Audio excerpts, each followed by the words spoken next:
I know you're angry. You're damn right. And I intend to stay angry until I find whoever's responsible for the captain's death. Well, that's pretty selfish of you. Do you think you're the only one in pain?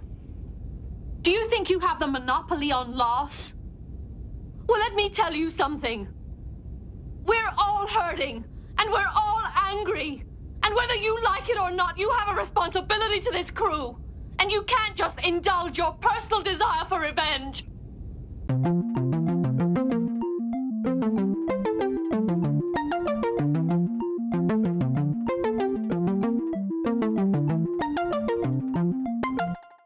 Hello everyone, welcome back to Fully Functional, a TNG podcast. I'm Maggie, joined by Jeff and Dory. Yo. Jeff and I are Star Trek veterans, and Dory is a newly minted full Trekkie, and we are taking her on her first journey through Star Trek: The Next Generation. Today we're discussing the Season 7 episode, Gambit Part 1. Original air date October 9th, 1993. And as always, we'll take it to Dory for the recap. Okay, so we start off in Spacebar, and Troy is there, and she's talking to the bartender, and she's like, yeah, I'm looking for someone who owes me money. And she's looking for a human, about 2 meters tall, smooth-headed. And immediately I'm like, that can't be Picard, because they said almost 2 meters. Yeah, he's not that tall, is he? He is not that tall. Yeah, 2 meters is not very at all. tall. I have a feeling this is just American not understanding metric. Because the second I first I was like, well, he's 1.8 meters tall, so yeah. That's not almost 2.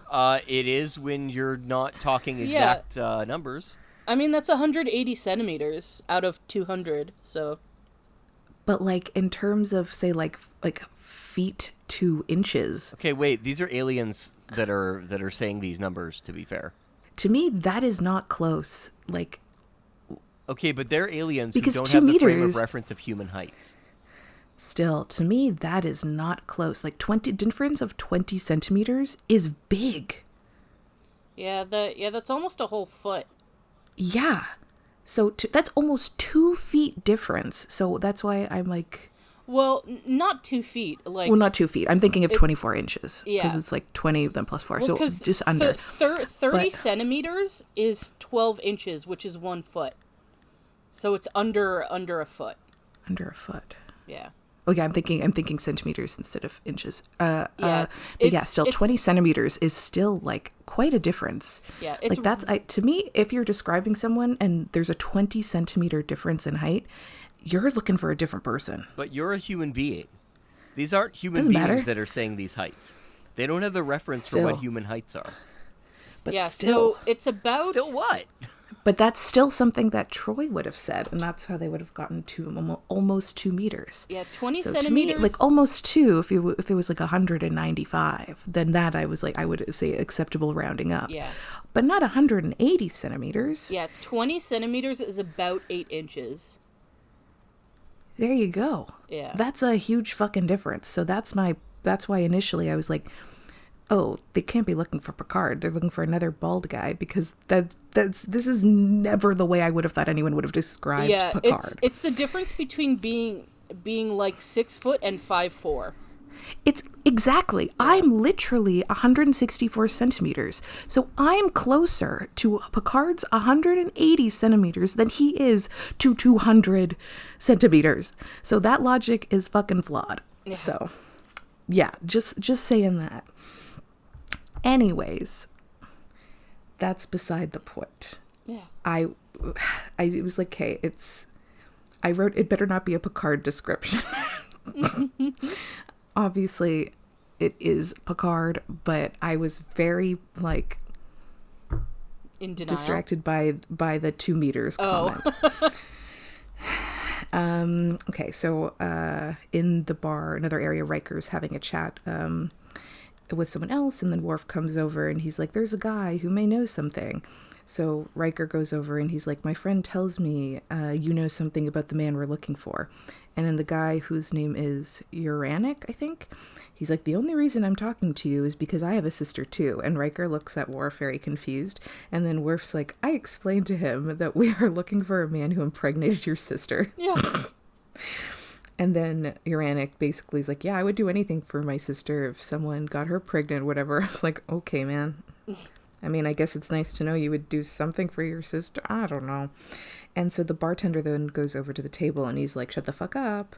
And then a phaser gets put to the bartender's face. Who does the phaser belong to? Incredible reveal. Dr. C in an outfit. Yeah. She's like in like She's a wearing French this great, resistant outfit, basically. She looks so fucking cool. Yeah. She just like a little kind of like a little hat, a nice like cool jacket. And I loved it. And so Dr. C goes, I'm sorry, but I think he wants to stay. Sit down. And then Riker's like, that's my sister. She's angry. She's got a vicious temper. I wouldn't cross her. And I was like, from the start of this episode, I was like, I'm on board. This seems fun as fuck. So Uranic is like, okay, fine, I'll talk to you, but you got to take me with you.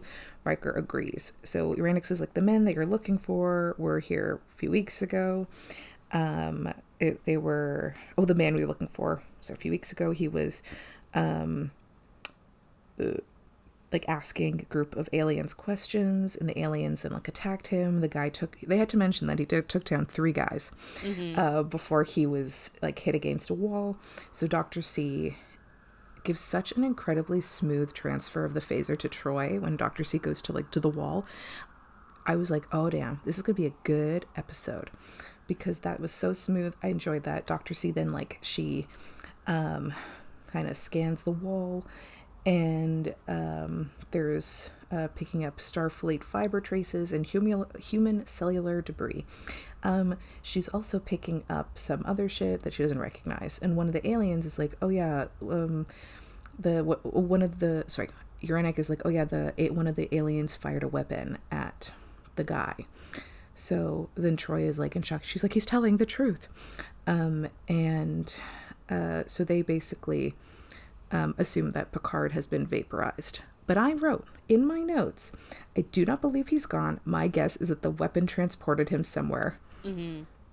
Fucking nailed it. Nice. And so then Riker is like, okay, so then... So Dr. C does positively identify Picard's DNA, and they're like, there's no doubt that he's dead. I mean, I have some doubts, but...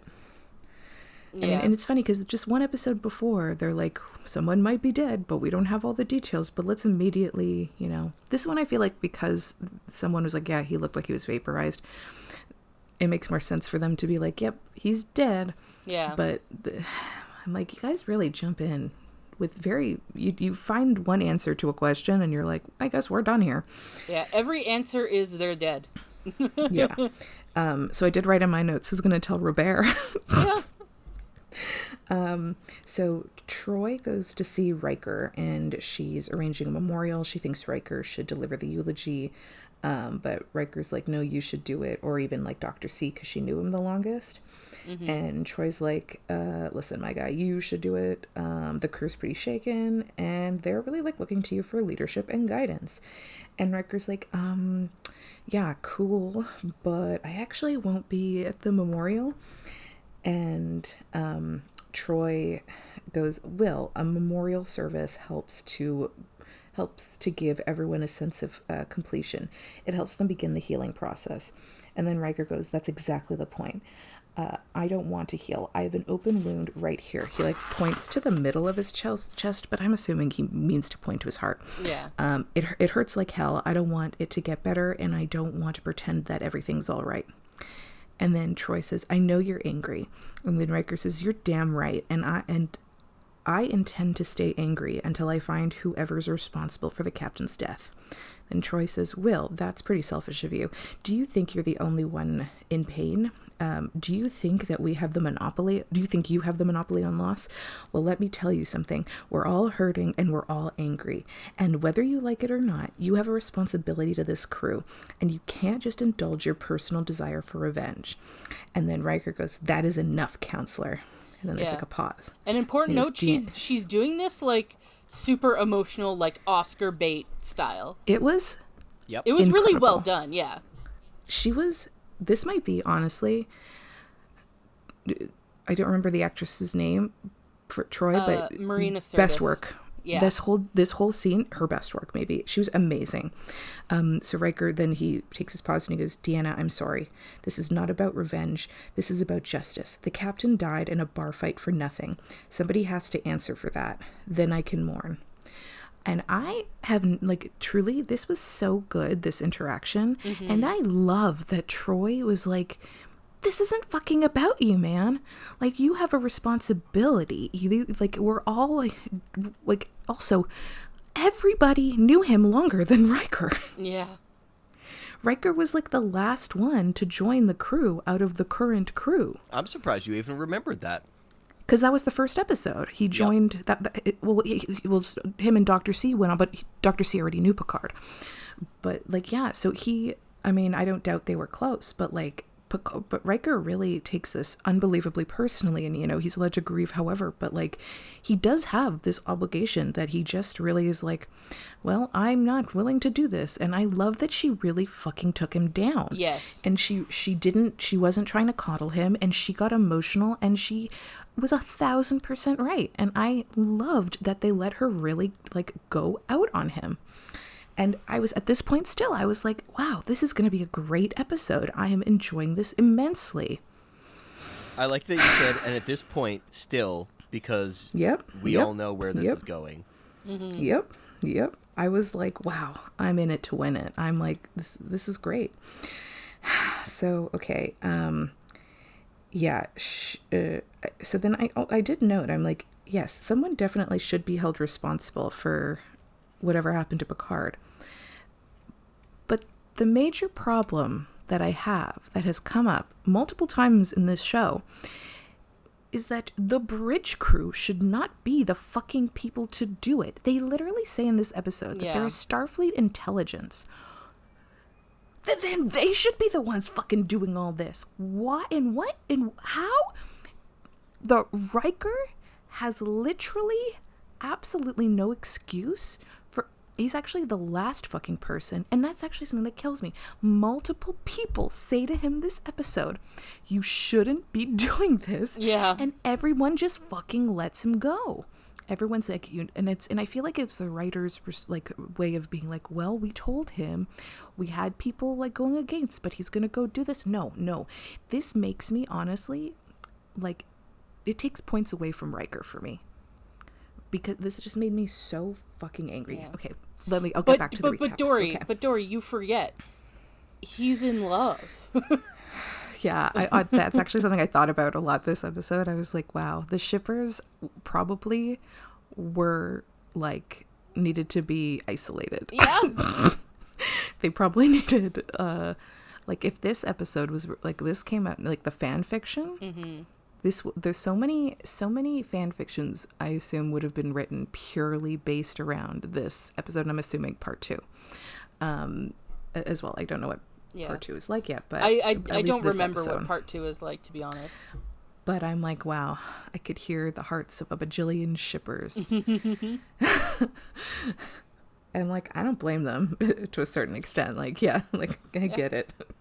Okay, so on the bridge, they're receiving a transmission from Admiral Chakotay, but I called him Admiral Cheekbones in my notes. Because, wow, that guy had cheekbones. And it's compliment. That's affectionate, not derogatory.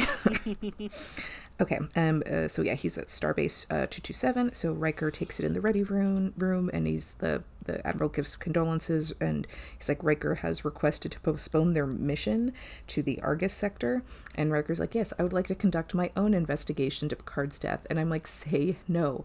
There have got to be more qualified people to fucking do this.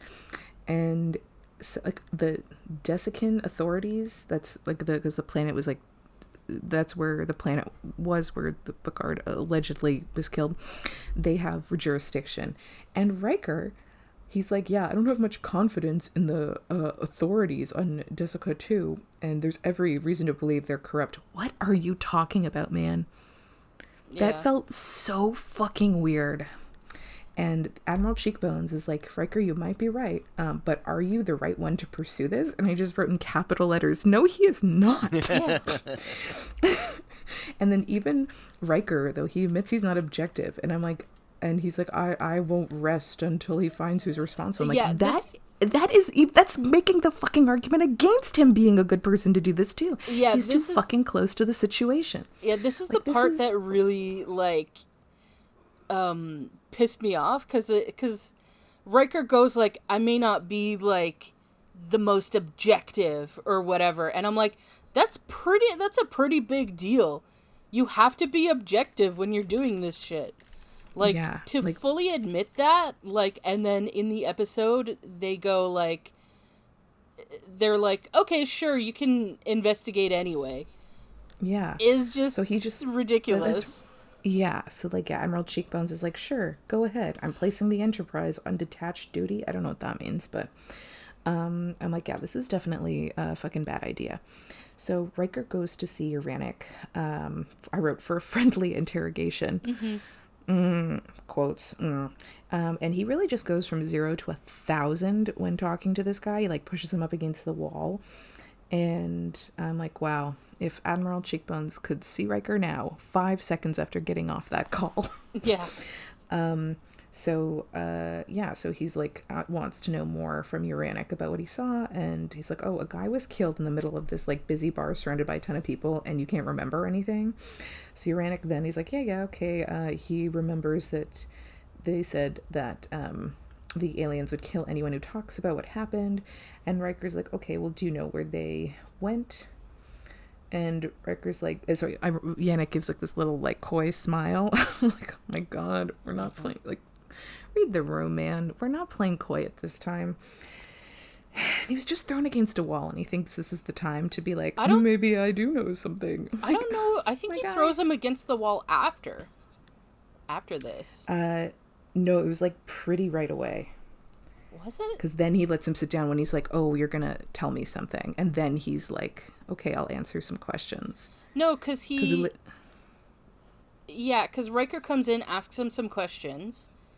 Then he pushes on the wall. Yeah, he gives him the runaround. Then he pushes up against the wall. Then he puts him down, and then that's when he asks him the other questions. And he's like playing coy with that stuff as after he's already pushed to the wall. So I was like, why are you fucking around now? He literally pushed you against the wall there. I think he plays coy and then because he answers. He finally gives the info after he pushes him against the wall and threatens him. No, I have it in my notes that he asks this after. Oh, I'd have to look at it. I'd have to watch it again. Because then that's when like Riker's like, "What do you want?" And then he's like, "The shuttlecraft." And at that point, he's already in the seat, like he's at the chair. Yeah, he starts in the chair though. Yeah, he starts in the chair. He picks him up, pushes him against the wall, and then he lets him go. Yeah. And that's when he lets him go. That's when this conversation happens. Because like pretty quickly after, like he walks in the room, then Uranik is like being a little evasive, puts him in the wall, and then he's like, okay, I'll tell you, I'll give you more information. And then he's like being weird with answers. And then he's like, okay, I'll tell you the shuttlecraft. He wants the shuttlecraft. Oh, wait. No. Okay. You know what? You know what? Wrong order. He does this after. Sorry. Yeah. I read the wrong note. So he actually hasn't held him to the wall yet. Yeah.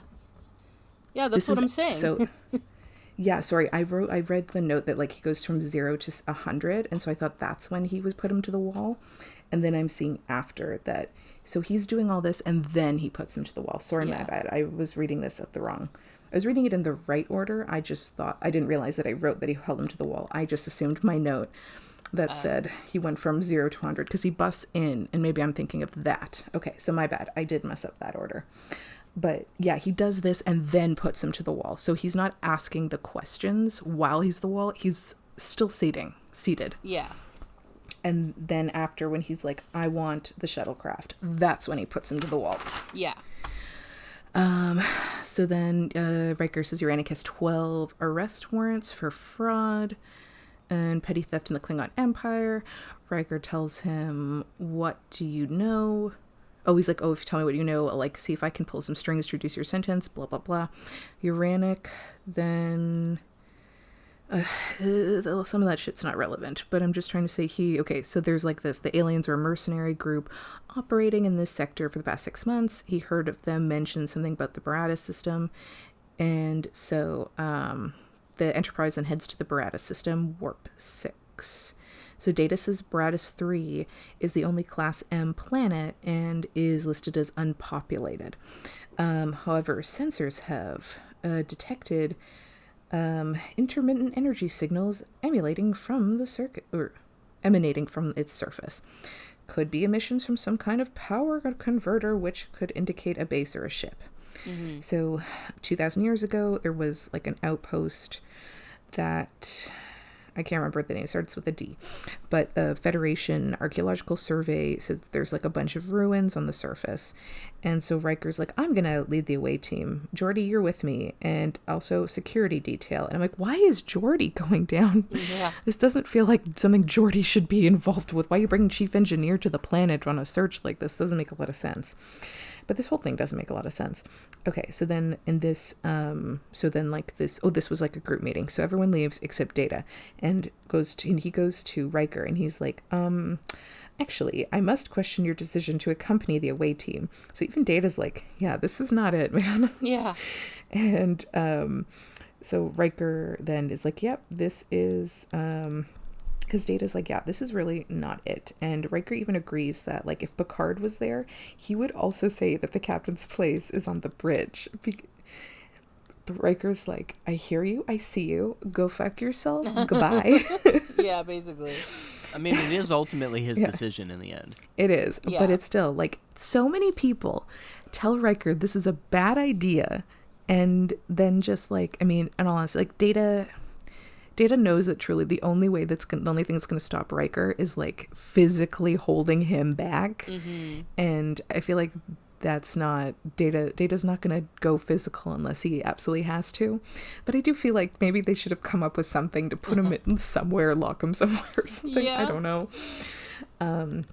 Okay, so now we're on the planet. It's like very foresty. Geordi and Riker gather around a hole that was recently made. Geordi points out that there's like microcrystalline damage all through the area. It's like the same kind of pattern that Dr. C picked up on the floor in the bar.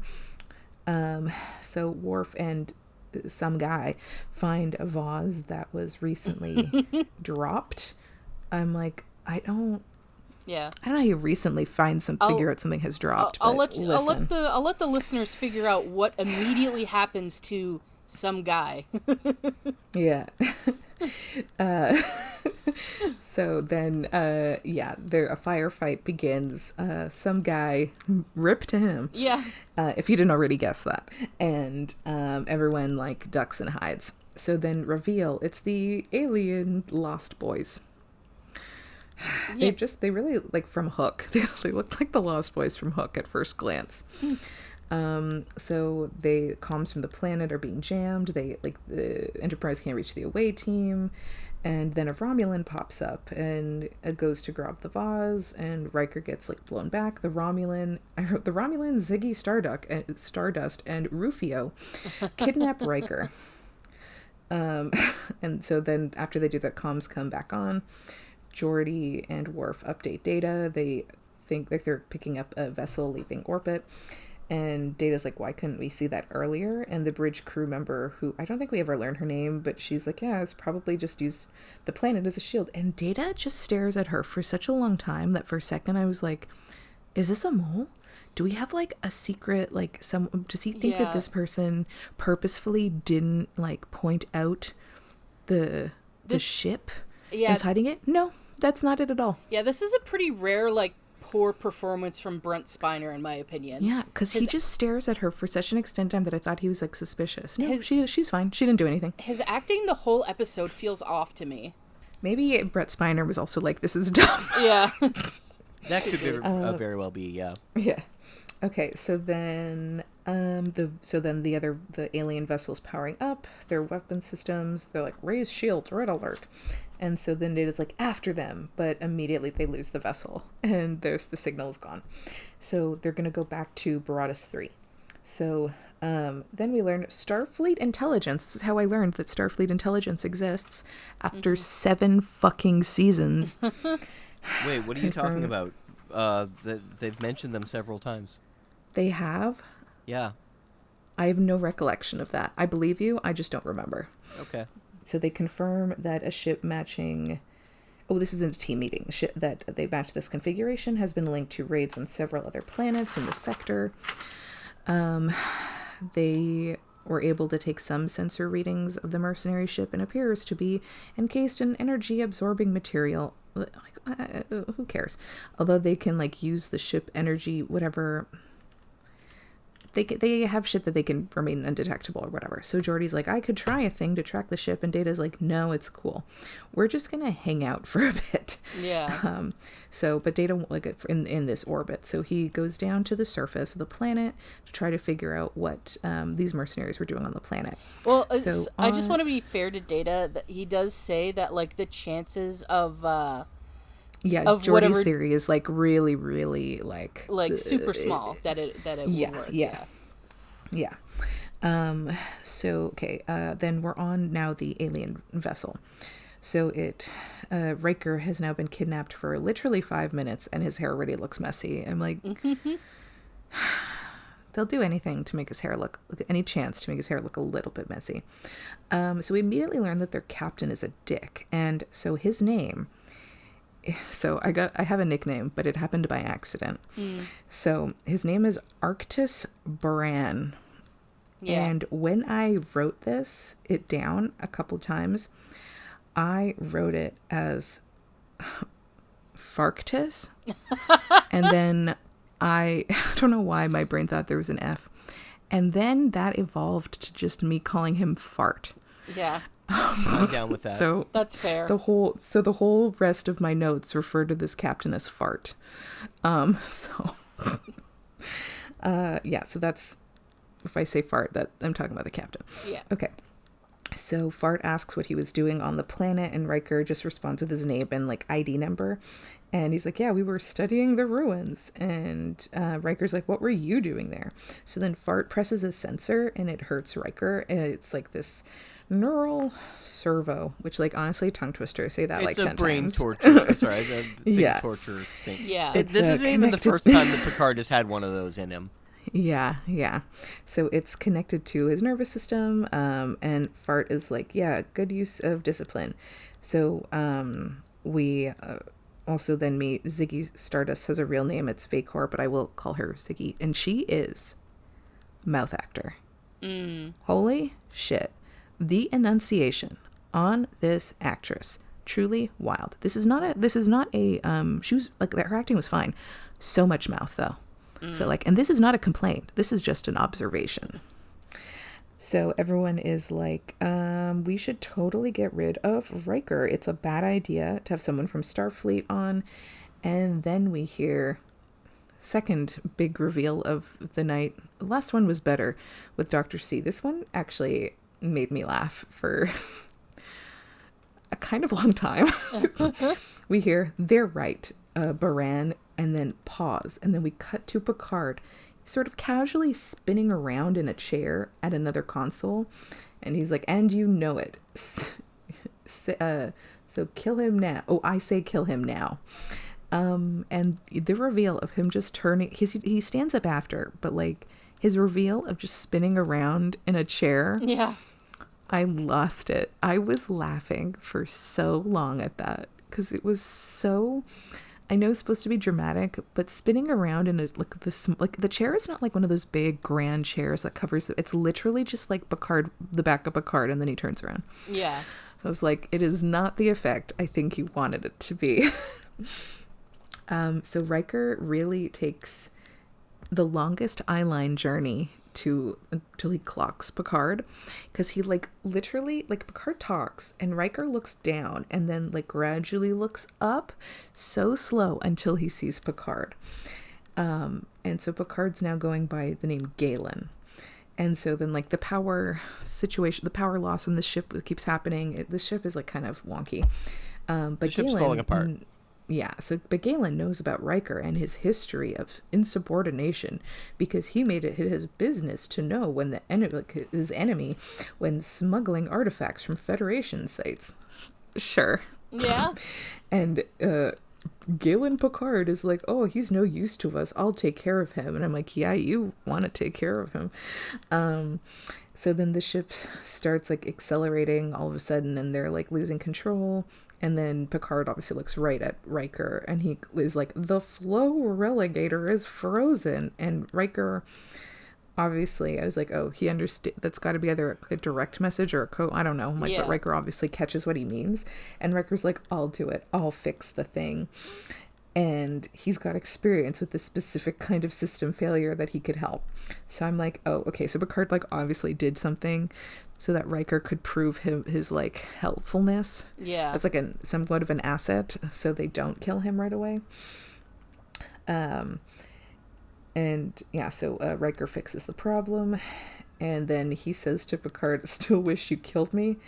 And then Riker walks away, and Picard just like stares at him as he walks away. Mm-hmm. And I'm like, wow, the shippers would love this so much. Okay, so then back on the planet, Geordi thinks that these microcrystalline residue could be from high energy transportation beam. The archaeological sites have been looted. So the Romulans are actually like an offshoot of the people who used to live there 2,000 years ago. So on the Enterprise data points out, fucking like this is just like in any kind of fantasy story. Why are there always like 30 different versions of whatever the species that's supposed to be elves are? Oh yeah, yeah, Yeah. So okay, on the Enterprise data points out there are multiple archaeological sites in that sector containing ruins that are Romulan in origin. Okay, most of the sites have already been looted, but 3 sites are untouched, and 1 is a day at max warp. So there's also a Federation post on this planet called Kaldor 2. So they're like, I guess we'll go there now. So Picard then goes to see Riker, and I just wrote, why aren't they hugging? Yeah.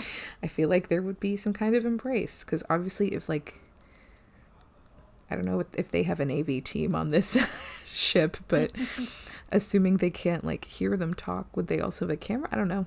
But anyways, so then I called it. So when Picard was like hit with that beam in the bar, he was transported.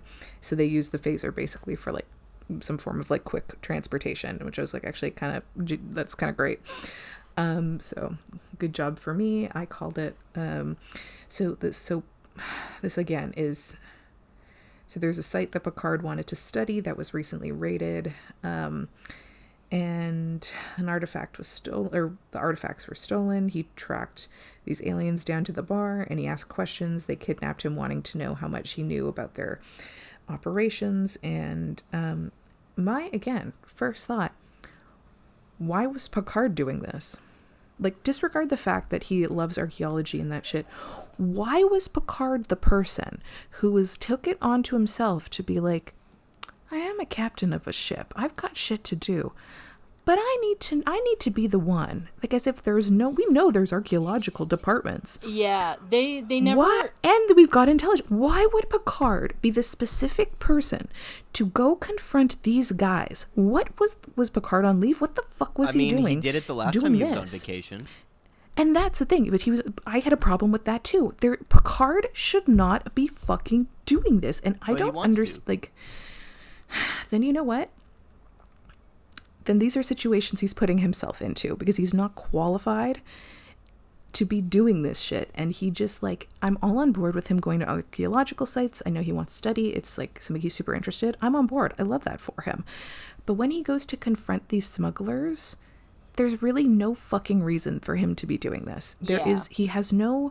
He does not have any kind of upper hand just because he's a captain of a Starfleet ship. He doesn't have authority over like these regular guys in a fucking bar. He's not the fucking police. Like, the police shouldn't have that kind of like, but like, and he's in someone else's fucking, like, this episode got me so mad because none of this should have happened. Yeah. There's no reason for any of this to have happened. Okay, so anyways. The reason Picard... is that there are main characters. God, yeah. So Picard convinced this crew that he's a smuggler named Galen, offered to help him appraise the artifacts they stole. Fart has Picard analyzing Romulan artifacts for particular particle signature. They're looking for some kind of specific artifact. Picard wants Riker to cozy up to Fart and gain his confidence. And then he's like, yeah, I set up the like engine failure so Riker could fix it. And Picard wants Riker to like lean into the like less than perfect Starfleet officer role. And I'm like, I feel like Riker is already doing it. So he's... Yeah. He's already gonna nail it. He's doing it already. So Picard doesn't vibe with Fart, so it's like you might be better if like Picard and Riker appear to not get along. So Picard backhand fucking slaps Riker across the face so hard it knocks Riker to the floor. Yeah. I was just as shocked as Riker, and when they cut to Riker on the floor, he gave like surprise Pikachu face. Yeah. In which I just called Riker Chew. So stupid. When Fart comes in, then he's like, oh, Picard was interrogating Riker without Fart's permission, and that like pisses him off or whatever. So then when Picard walks out, he has like this crazy, just like staring with Fart, and then Picard then kicks Riker while he's on the floor. So I'm like, what the fuck, man? He's really going a little too method here. Mm-hmm. So Riker, then he just looked like a sad boy on the floor. Okay, so they're heading to these like burial mounds in Calder 2. And Picard's like, oh, that's like also a Federation outpost and we'll meet resistance. And they're like, hey, what? I wrote some new okay. They're on the bridge of the alien ship and they're talking about this new thing. And then like there's some guy who I haven't seen prior to this on this ship, and he's just some human looking guy that's just sitting there. Everyone else we've seen before. This one guy just out of nowhere, I don't know why, it like caught me off guard for some reason. And he's just sitting there. And Fart is like, yeah, the outpost, nothing compared to our weapons. We can take them out in 15 minutes. But Picard is like, oh, Riker's status as Starfleet could get them in without raising suspicion. And when they lower the shields, we can just beam the artifacts up to the ship and we don't have to leave. And Riker will help them because they will threaten to destroy the outpost and kill everyone. So Fart agrees to Picard's plan. So Picard is then like in a different room scanning the artifact. The Romulan, I don't know if I ever caught her name. I don't remember.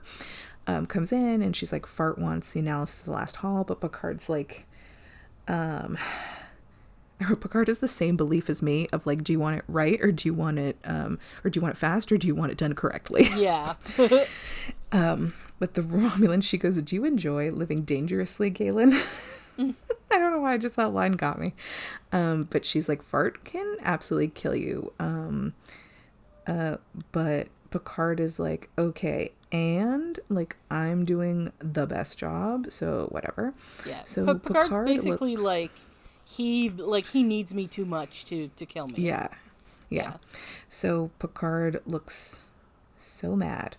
But he's like, it would be nice to know what the fuck we're even doing, because they actually don't know what they're like. We know that they're looking for something specific, but we don't know what it is.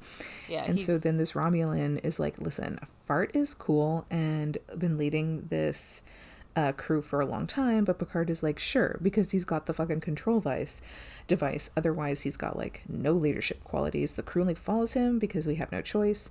And Picard's like, yeah, if one person tried to, overtake Fart, I feel like everyone else would follow. And the Romulan's like, that sounds like, I think she says prelude to mutiny. Yeah. And she's like, I like you, but don't get in my way. Meanwhile, Riker is trying to get access to Calder 2, but he's doing video chat with the lieutenant on the planet, and the lieutenant's like, sorry, no entrance without authorization, but Riker's like, my guy, I'm really trying to avoid all this shit. Yeah. And Riker's really doing his fucking best to try to get this guy to let them in. But this guy, listen, he's following his orders, and he's like, nope, sorry. Access denied. And he's like, you can hang out until we hear back from the Science Council. Okay, so then Ziggy Stardust is ordered to fire at the outpost, but Picard jumps in, is like, actually, let's just like take down the shield. Well, instead, because so I can't remember if you mentioned this, but on the Enterprise, they sort of figured out where their next target was going to be, and Data sent a message to the outpost being like, if this ship comes around, like, delay them till we get there. And so while Riker was talking to the guy, Fart realized that someone had warned them that he's purposely stalling. So he's like, like, destroy the outpost, and Picard, like, pushes the guy aside and is like, his excuse that he uses is, there's no time, Starfleet will be here any second. And that's when he tries to, like, just shoot the shield down. It's a little too, like, you've obviously got another thing going on. Yeah. Yeah. Okay, so then they start bringing, they are able to get through the shield. They're bringing this stuff up by transporter, but they can't get a lock on the rest because the shields go back up. So then Fart orders the outpost to be destroyed, but then big entrance, Enterprise. So Data is like, hey bitch, stand down, drop shields and prepare to be boarded. But Fart tells Riker to tell them to basically fuck off, and Data's like, gasp, what is happening? Not to objectify, but Troy looks incredible in this scene on the bridge. Hair and makeup just look perfect. But then we see Riker on the big screen, and what is Riker's eyeline? He is looking like a little bit off to like his right hand side. It's like kind of jarring, but whatever. He's like, I'm not going to let them. Oh, he's not going to let the Enterprise blow up the alien ship. He's like, I'll set up a link and use his codes for something. And Worf can see that Riker is trying to shut down the shields for the Enterprise with his access codes, but Troy's like, hey, he definitely knows that his access codes would have been changed as soon as he was kidnapped. And I was like, is this policy? Is this new? Because I don't recall this ever coming up before. I mean, I might have forgotten, but I don't remember this happening previously. But anyways, but Data's like, you're right, Troy. He does know this. And then he tells he also calls Worf Mr. Worf, which I'm also like, has he ever called him Mr. Worf before? I don't recall. Probably not. Data's probably being like extra formal because he's captain. He's captain right now. Yeah. And so he's like, Mr. Worf, drop shields, and then Fart yells fire, and then Picard shoots at the Enterprise, to be continued. Mm-hmm. I did note that is kind of a good cliffhanger. Yeah. Okay. So I thought it was a little quick. Like, it's in the middle of them being shot, and then suddenly, to be continued, and it's like, wait a minute.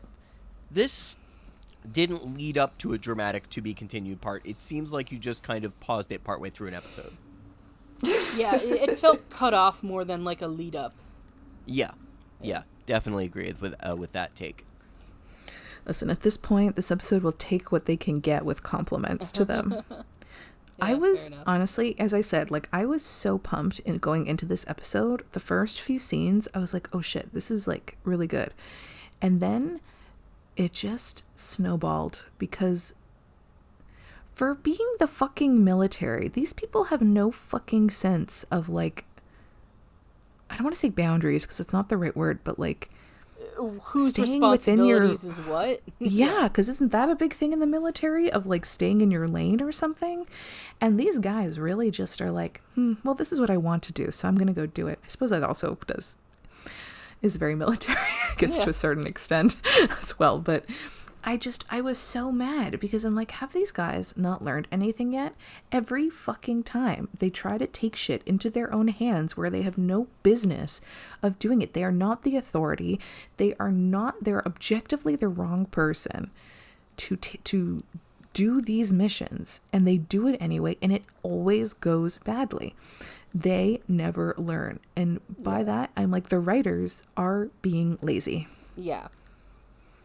Because there's truly no fucking reason why Riker should have been doing this. No reason why Picard should have been doing this. Even if, like, because they don't even say if he was on vacation or not. I'm just assuming he was, because I'm like, what would you be doing on they never the Enterprise? explain... Then, like, why Picard got into this situation, why he himself had to track down a bunch of mercenaries, because he thinks that he can take a bunch of mercenaries. Also, for him to go by himself with no kind of backup or anything, he really thought he was going to get into a conversation with a bunch of missionaries and nothing would happen. Well, he didn't go asking questions of the mercenaries. He was just asking general questions, and then the mercenaries noticed him asking questions, and that's when they say that he went, but Uranus says that he went up to these guys and started asking them questions. Oh, okay. To be fair, he might not have known he probably what was didn't going know on they yet. were mercenaries. But still, like, he's going to this, like, kind of seedy bar. Yeah. Maybe this is the audacity of man, of, like, going somewhere where he doesn't have to think about, like, oh, could this be dangerous? But, like, he really has no authority, no reason to fucking be doing this. Mm-hmm. Because also, if he's on vacation, then he especially has no authority as Captain Picard to be fucking questioning these people. Like, listen, I love Picard. But in this particular situation, he has no like, the audacity that he thinks that he has to go and think that he gets to, be the saver, it's to be the fucking detective of this whole situation and be like, yeah, I'm the one that's going to figure out what happened to these artifacts, even though there's a whole fucking department that literally could be doing this. Yeah. I'm going to do it. I'm going to take this upon myself during what I'm assuming is vacation time to do this. I'm going to make this my own mission for shit that I have truly no authority over, no any kind of claim over, and just assume people are going to tell me shit. The audacity of fucking man. Yeah. And to me, that also seems like, especially in this, because Picard has, sort of gone off on his own to do stuff. But this in particular does not feel super like because Picard, I don't think feels like he has the authority over everybody to kind of like. So this feels very out of character for Picard to me.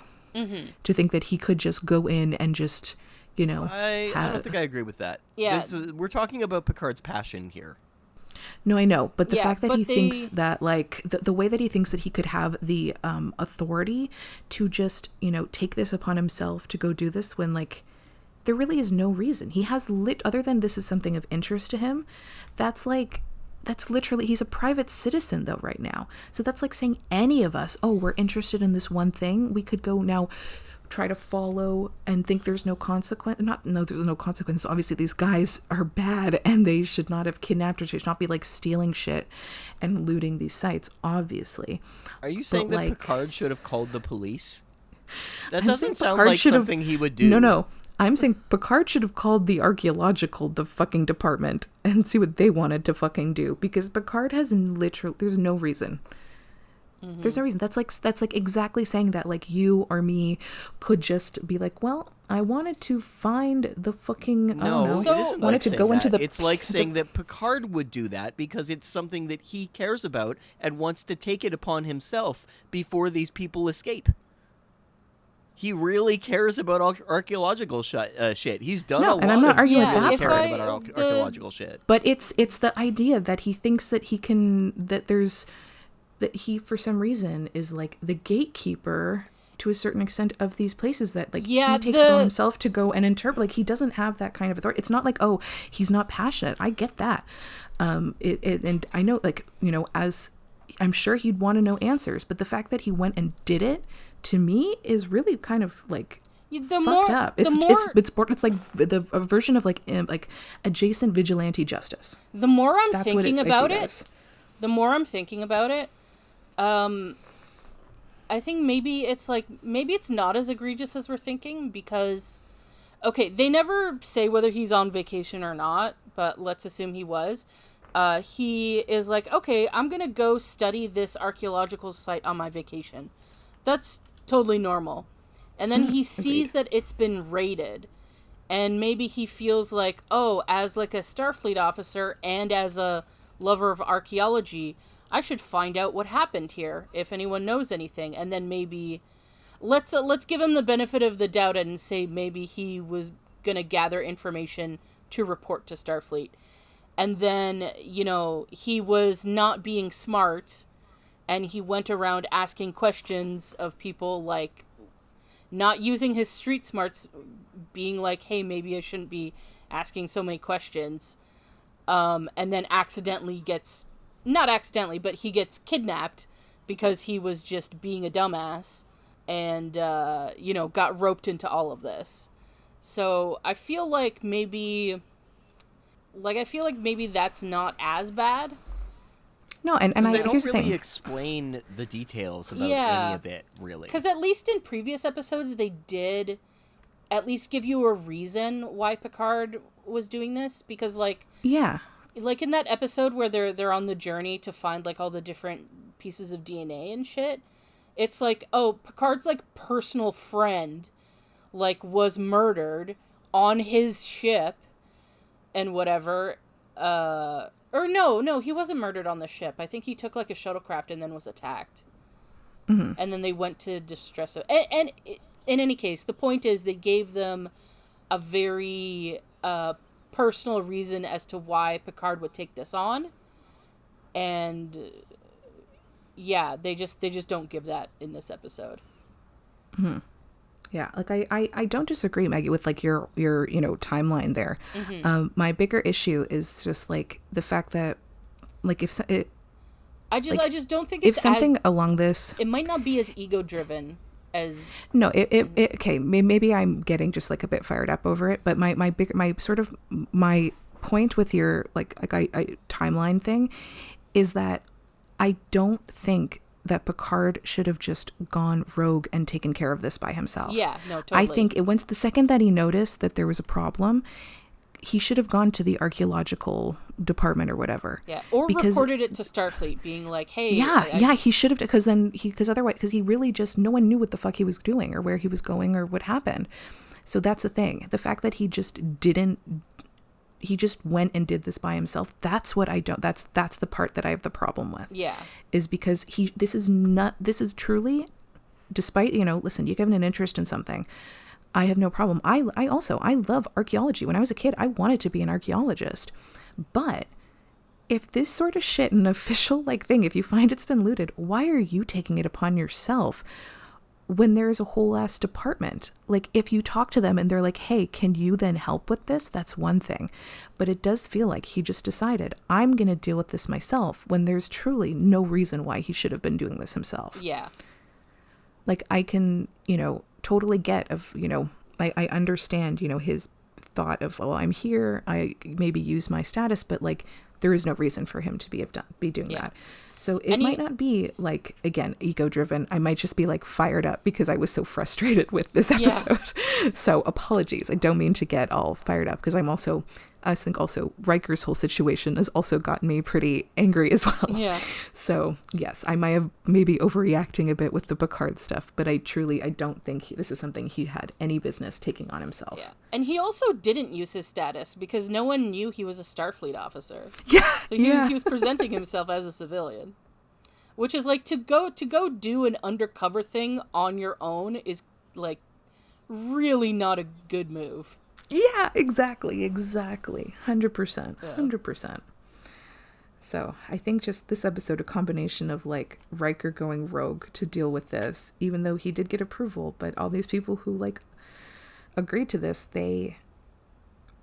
that was bad judgment calls. Yeah.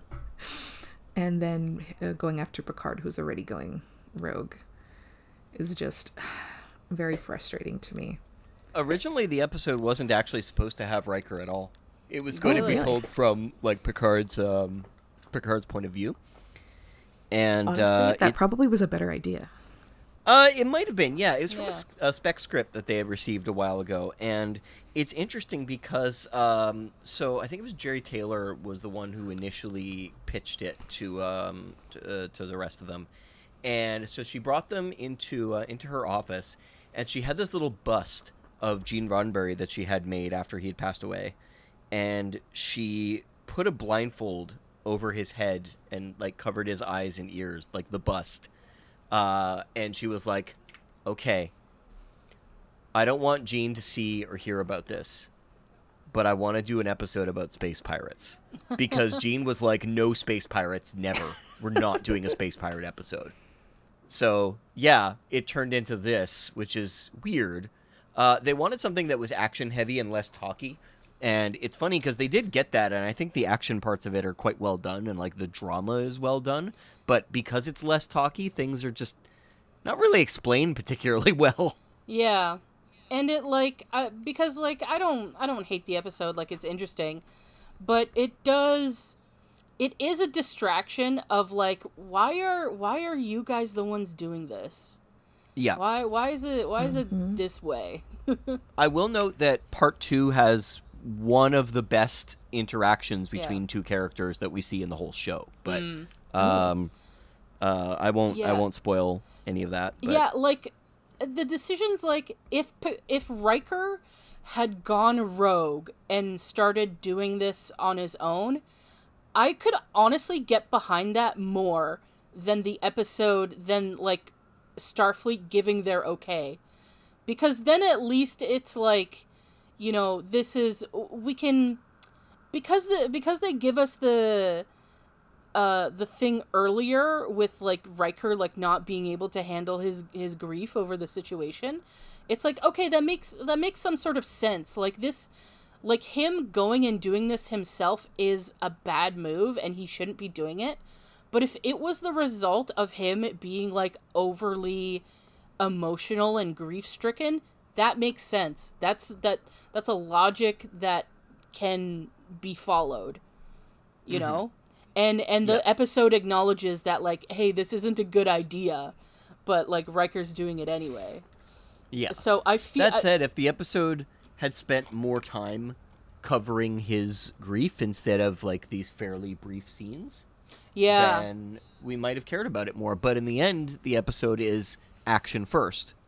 And it's too bad because we've already seen some really good character interactions that are not action at all.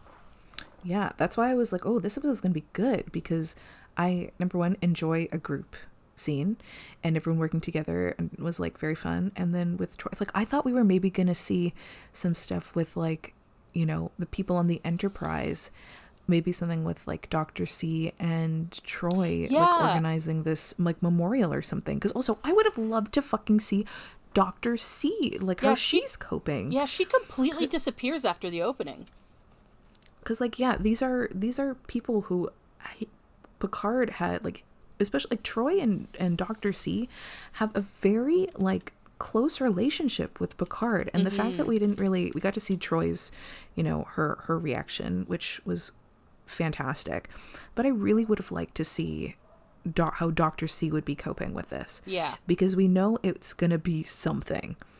I don't know, like she seems like she would be the kind of person who would try to distract herself, throw herself into something to distract herself, but she can be a little impulsive. Yeah, we know that, but I feel like for, you know, the crew's sake, I feel like she probably would have put her entire self into organizing this memorial, so she wouldn't have to really think about like the actual grief of the situation, and Troy would have had to like sort of talk it through with her a bit. But I really would have liked to see, this was something that could have been so fucking good. That's why I thought with this episode, like I thought we were going to spend more time of people being like super just like distraught and heartbroken that the captain is gone, and instead it was like like continue, and like same old day, like nothing changed. Everyone just, you know. And the thing is that if that wasn't going to be the focus of the episode, like like, why did they get into it so much? Like, they could have just had it been, like, you know how, like, sometimes the other fake-out deaths, like, the crew isn't really taking it that seriously. Like, they could have done something like that, which is, like, you know, not always, like, that's not the best. But, like, if you're not going to go more into depth with people's, like, grief and stuff, like, why did you tease us with this? Yeah, because like, Troy was like, yeah, the crew is super shaken and everything. Yeah, like, you could have just, you could have just had people been, like, generally sad and done the whole, like, well, you know, like, we must continue to do our duty sort of thing. We have a responsibility, and, you know, do it from that way, instead of, like, having, like, this actually, like, really good, like, really in-depth, like, emotional reaction where people, like, people are having, like, a variety of reactions, and, like, this is, like, really a big deal. Yeah. Like, they should have had part 1 be everyone's sort of, like, you know, their grief and what they're going to do now, like, how the ship is going to function without Picard, who's been their captain for so long. And then, you know, if this is going to be a 2-parter, then the end would be like, wait, what if, reveal. like, he's not dead? Yeah. Because then that would have been, and then part 2 you get your action fucking sequences of them, because then, to me, I feel like I could give more grace to the idea of Riker wanting to, like, rescue Picard, even though, again, not his job. But I feel like because, like, you know, the determination of, like, well, he is alive out there, that, to me, I can excuse a little bit more of, just of wanting to just, like, jump into something to rescue as soon as possible, or whatever. But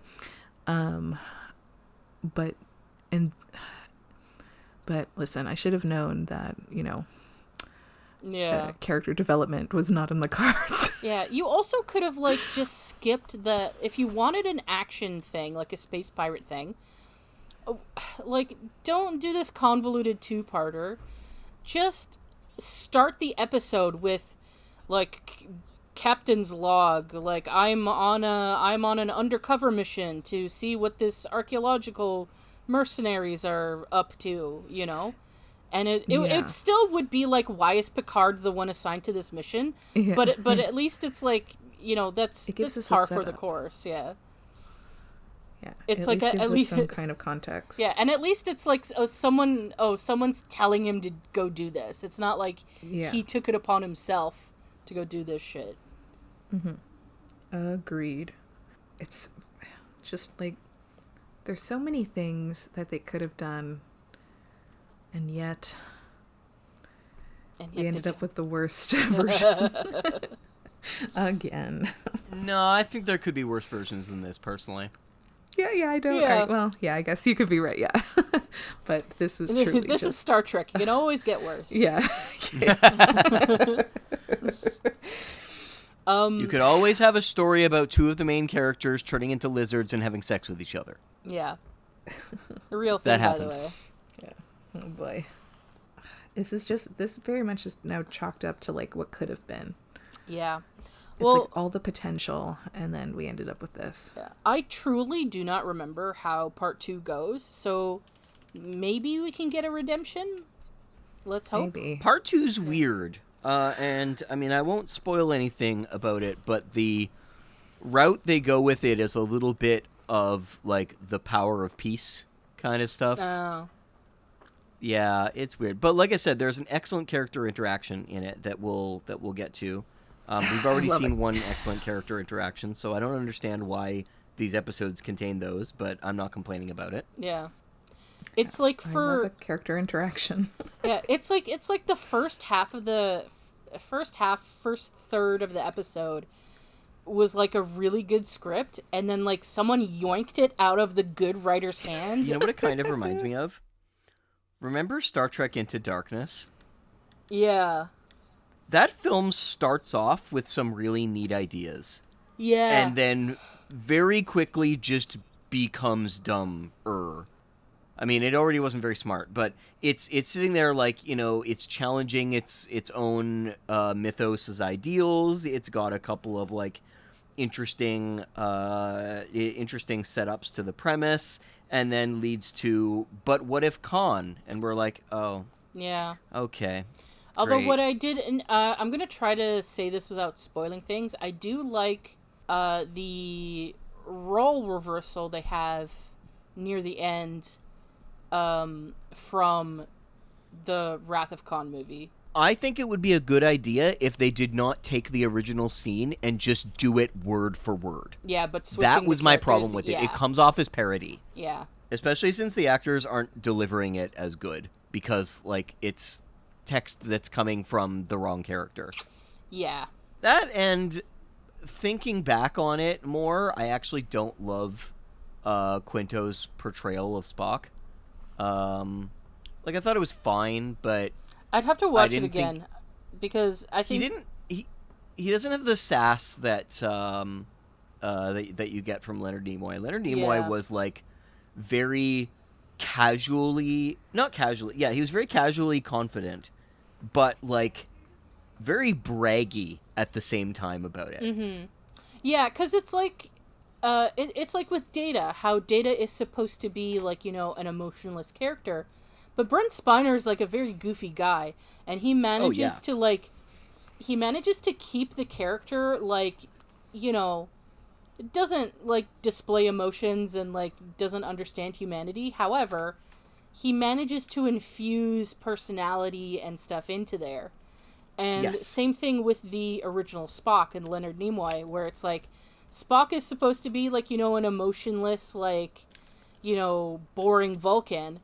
But he managed to, like, infuse this, like, sort of, like, bitchiness and, like, sassiness to him, you know? Yes.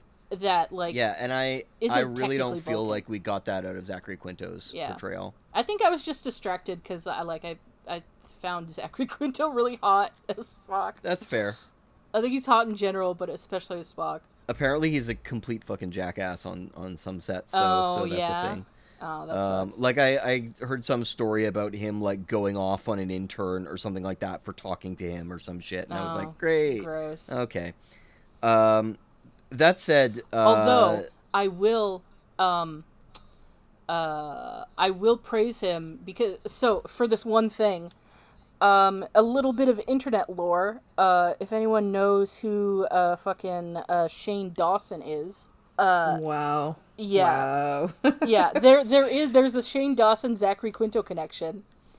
Oh yeah. Oh my god. Sorry. Yes, continue. Yeah. Sorry. I remember. So try to give a brief overview. Shane Dawson is one of like the original like big YouTubers. He got big doing skits, and this was like in the early 2000s, so he did a lot of blackface. He had of course. a parody character named Shanae, who's a caricature of a black woman, a very offensive one, and he did a lot of offensive shit, and he's always wanted to be a filmmaker, which is one of his things, and he participated in a TV show that like was Zachary Quinto was one of the executive producers, where they gave Shane...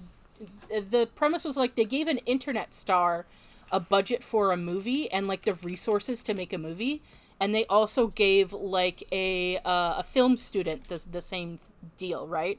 And the point was to see, like, whose movie could do better, who could make the better movie.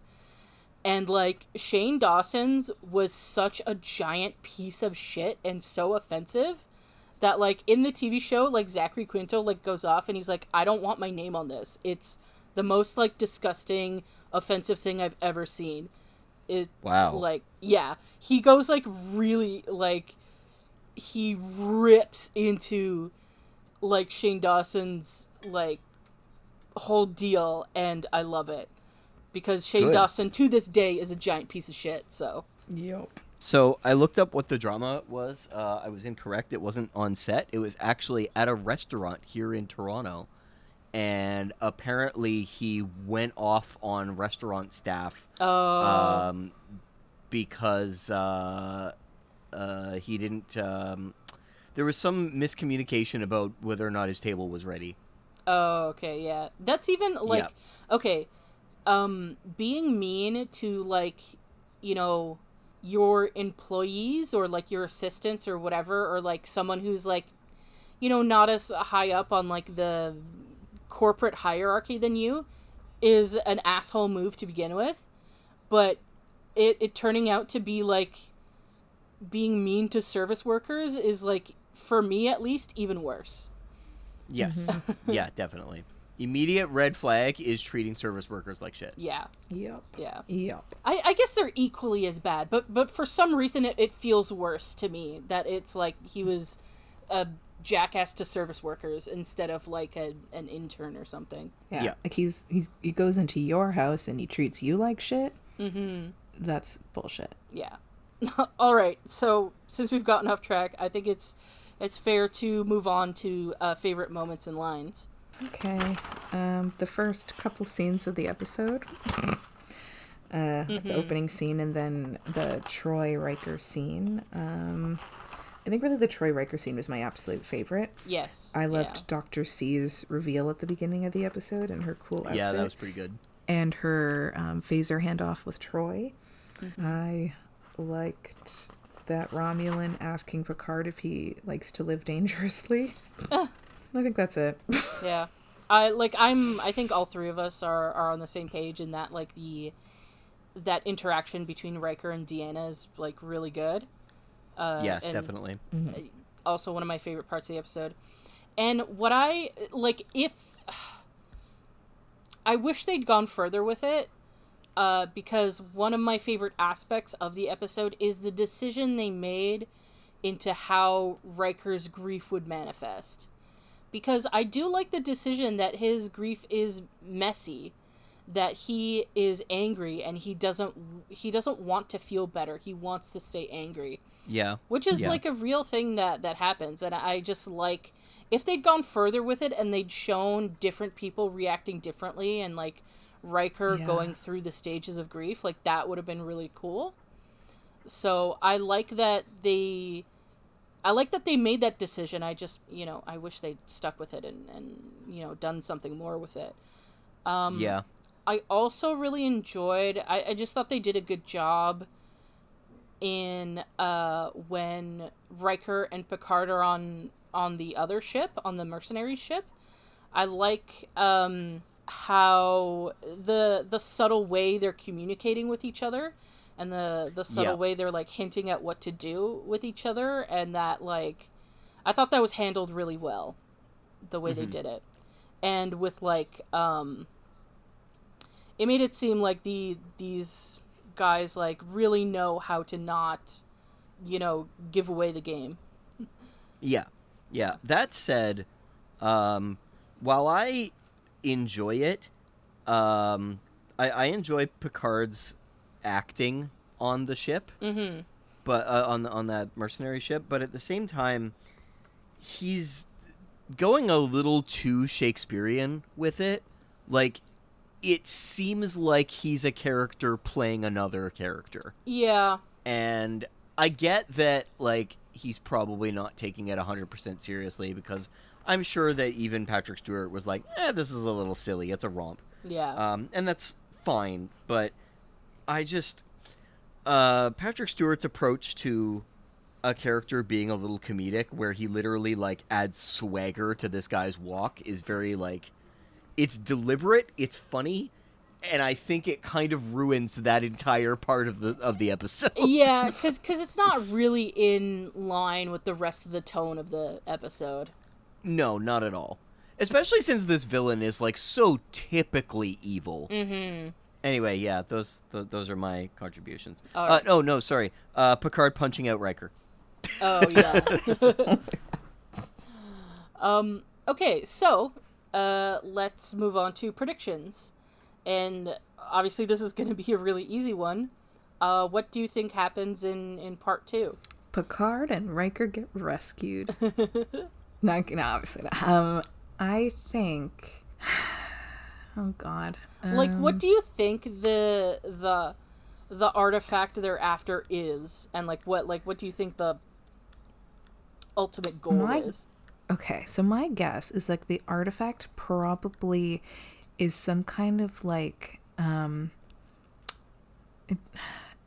when I say document, I don't mean like piece of paper, but I feel like there's got to be something that like is like the master key to like a bunch of other sites, because they seem to be only looking at like Romulan specific sites.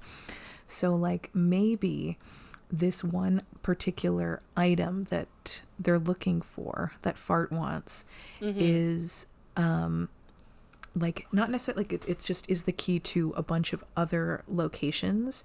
Maybe it's like a special hiding place that there's a map or like a list of where to find all these other things, or it is like an item that kind of held just like a lot of secrets, but something that was like incredibly important. So not like, I'm not thinking of like a vase or like, you know, because for some reason vases seem to be their loot of choice right now. Or I don't know, I'm just thinking of like all these old civilizations we learn have some kind of magic secret that like is like such a game changer. But that's like they've done that before, but I'm like, they would definitely do it again. Yeah. What Yeah, why not? So what would you think the magic secret is? Great question. I feel like it just would be just like, I think it would just sort of be a directory for her to find like a bunch of maybe shit that's not like obvious to find, like maybe or maybe maybe there's like a secret like really super hidden vault or something that has like that stuff that no one has found. Kind of like, you know how people are like looking for like Cleopatra's tomb, that we know it like kind of exists but no one's been able to find it yet. That maybe that's kind of same vibe of like they're looking for this one specific thing, and maybe on Calder 2 that's like one of, because maybe they've been okay, so maybe there are specific clues that are like in these certain items that they're looking for, and like that's why they've been going to specific Romulan things, is that they know that certain sites may have pieces that will lead them to this particular location or item, or specific item that will have the location of this like vault that has all these really, really like rare treasures special and stuff. Yeah. So I think that's what they're going for, is this one item that will like have the location of this like vault or something secret that like has like the big hall, I guess. The big score. Yeah, the big score. And that's what this guy's after. Okay. Yeah. And I think like the Enterprise is just going to kind of like hover around and try to like follow and try to get ahead of them. And maybe they're able to like, I don't know, I'm trying to think, like there must be some way where like the Enterprise crew can like figure this out first. Oh, Probably like, I don't even know. So, because like I feel like there'd be like a showdown at this place, because I do think that like they would find it. Yeah. The Fart would find this like vault or whatever, and then showdown would be there. And then I feel like episode's gonna end with Picard just being like, "This is the dream," and being like, "I need like 30 minutes alone in this room." Nice. Well, if you want to see if Dory is correct in her prediction, watch along with us and join us for the next episode of Fully Functional, a TNG podcast. Goodbye.